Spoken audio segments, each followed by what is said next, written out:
I was here in the United States and Canada, we were told that the duty of every devotee is to open a temple. Some people even said the best way to open a temple is first you have to get married. The husband and wife team are the most effective. In fact, tomorrow I'm going to see Hansaduta Maharaj Gurudev. At one time he was very much insistent that was a very positive course for me. I became very much disturbed that I was being intimidated. Here I was a new bhakta and newly initiated devotee, and all of a sudden I had to give up my brahmachari life. That I went and approached Prabhupada, that what should I do, Srila Prabhupada?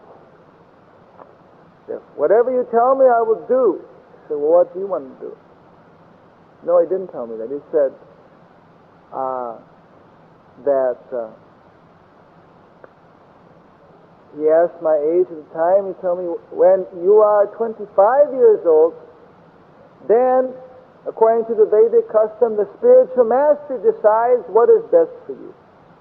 To either remain a brahmachari, take sannyas, or get married. So right now, you simply wait, and I will decide at the right time what you should do. You don't listen to anyone else, you simply wait for my order. So I got freed from that particular danger.